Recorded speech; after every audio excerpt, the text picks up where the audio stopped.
Hey guys, today we're going to talk about microphones. The different kinds, how they work, and which kind might work best for you. I've had a lot of people ask me for mic recommendations, which are hard to give because there are a lot of different factors that go into choosing a microphone. So we're going to take a look at some of those factors. This is not going to be a microphone shootout or unboxing video. We're going to take a look at microphone basics in order to better understand which kind of microphone might work best for you. There are two umbrella categories of microphone we're going to talk about today: dynamic microphones and condenser microphones. While most people recognize dynamic mics as live mics and condensers as studio mics, that couldn't be farther from the truth.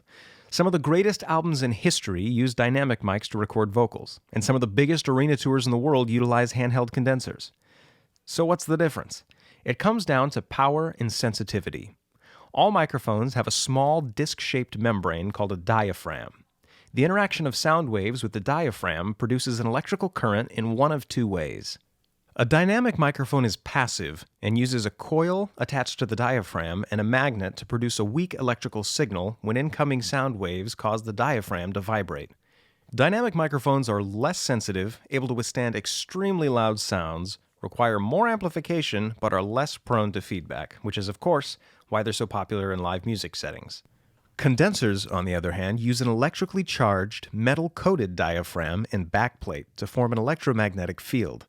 The diaphragm's movement due to incoming sound waves causes changes in capacitance, which produces an electrical signal, with the help of an internal resistor and buffer amplifier. This active internal circuitry requires power, which we call phantom power.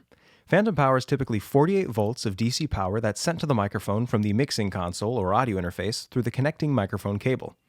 Some condensers even give you the option to use batteries if phantom power is not available. Condensers are extremely sensitive and are able to deliver a high level of detail and clarity, but are not able to handle extremely loud sounds and are far more delicate than dynamic microphones.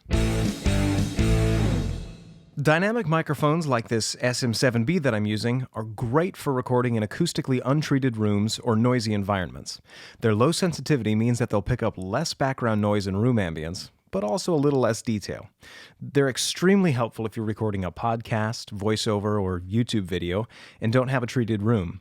They also sound great on louder vocal styles like rock, metal, musical theater, opera, and louder pop voices. Condenser microphones are hypersensitive and excel at delivering a high level of detail and clarity. This means that they'll pick up every nuance in your performance, but also your creaky floorboards and noisy neighbors. You need a good sounding and quiet room to get the most out of a condenser. They're perfect on softer vocal styles like jazz, pop, and folk, and can sound incredible on louder voices too, but only in a good sounding and quiet room. Within our two microphone categories, we'll find several subcategories, the most important being polar patterns. Most microphones offer one pickup pattern, while some high-end microphones offer several switchable patterns. Common polar patterns include omnidirectional, cardioid, supercardioid, figure eight, and shotgun. They look cool, but what are they? A microphone's polar pattern dictates its sensitivity to sound relative to direction.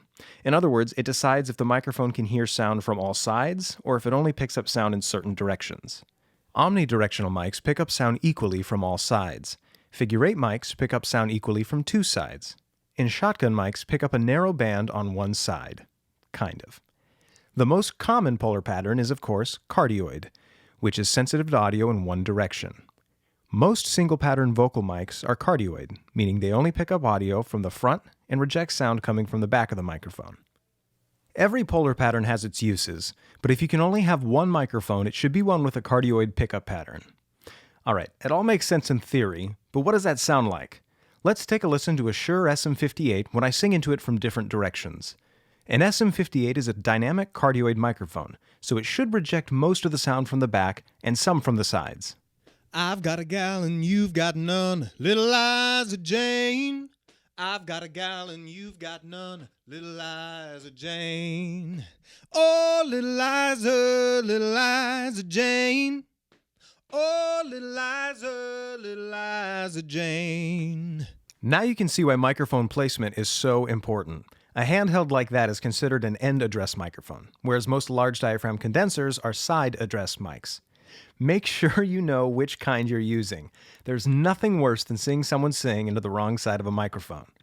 There are tons of microphone varieties and subcategories, but we tackled the big ones. If you're buying your first or second microphone, you're going to want a cardioid microphone. Then decide if a condenser or dynamic microphone is most suitable for your singing style and recording environment. If you want to hear some of these microphones in action, be on the lookout for my next video, where we'll check out some of the mics in my collection. If you have any questions or comments, feel free to leave them below or message me on Facebook, Instagram, or YouTube. See you next time.